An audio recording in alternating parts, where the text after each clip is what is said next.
नमस्कार, कानून की बात में आपका स्वागत है। मैं हूं आशीष भार्गव और मुद्दा जो है ईडी की शक्तियों को लेकर था। पीएमएलए के तहत जो ईडी को गिरफ्तारी की, जब्ती की, कुर्की की, इसके अलावा इकबालिया बयान अफसर के सामने देना जिसको सबूत माना जाता है अदालत में, या फिर निर्दोषता का जो अनुमान है वो आरोपी पर होना, उसको खुद आरोपी पर ये बोझ के वो खुद साबित करे कि वो निर्दोष है।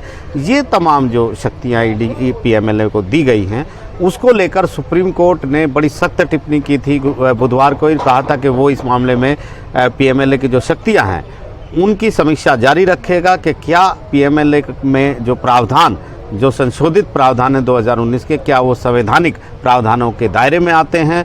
2022 में जुलाई में जो फैसला सुप्रीम कोर्ट ने दिया था और इन प्रावधानों को बरकरार रखा था, क्या उस पर फिर से विचार करने की ज़रूरत है। इन तमाम मुद्दे पर केंद्र सरकार की दलीलों को नकार दिया था कि इस मामले में सुनवाई टाली जाए और जवाब पूरा दाखिल करने की इजाज़त दी जाए। ये भी दलील नकार दी थी कि जब 3 जजेस का फैसला पहले आया था तो ये 3 जज बेंच जो है उस पर रिव्यू नहीं सुन सकती है, पुनर्विचार नहीं कर सकती है, दोबारा से विचार नहीं कर सकती है। लेकिन इतनी बड़ी टिप्पणियों के बाद 2 दिन तक सुनवाई करने के बाद गुरुवार शाम को एक नया पेच इस पूरे मामले में आ गया है और अब सुप्रीम कोर्ट ने इस मामले को 2 महीने के लिए टाल दिया है।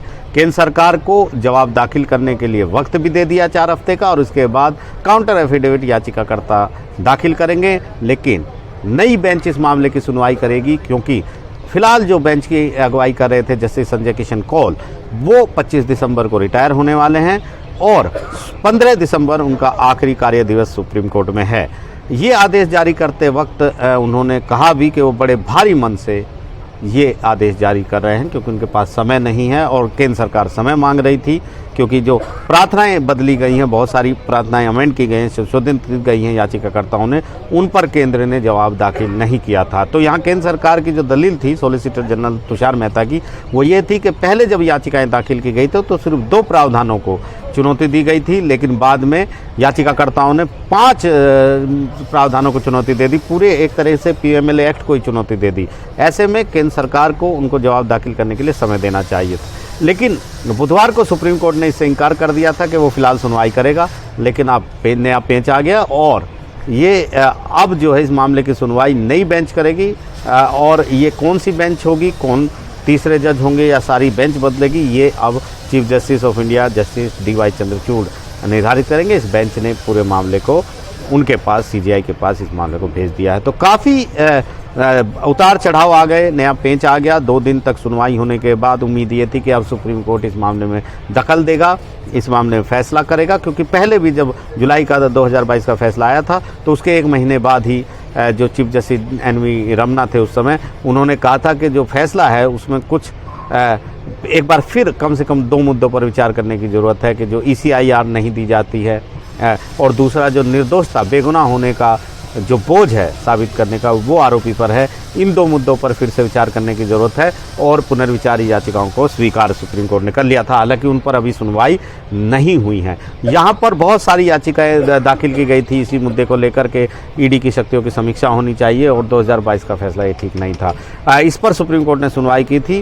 कपिल सिब्बल, अभिषेक मनु सिंघवी जैसे बड़े वकील यहाँ पर याचिकाकर्ताओं के लिए बहस कर रहे थे। वो कह रहे थे कि ये संवैधानिक है, ये जो प्रावधान बनाए गए हैं, संशोधित प्रावधान, ये मौलिक अधिकारों का उल्लंघन करते हैं और इनको रद्द करने की ज़रूरत है जो 2019 में संशोधन किए गए हैं।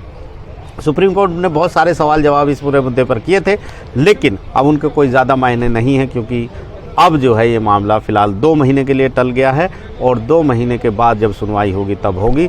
तो फिलहाल ये सुनवाई नहीं होगी और जब अगली सुनवाई होगी तो उसमें जस्टिस संजय किशन कौल नहीं होंगे। याचिकाकर्ता उस समय ये कह रहे थे कि इस तरीके से सुनवाई को नहीं टालना चाहिए, सुनवाई जारी रखनी चाहिए, फैसला आना चाहिए।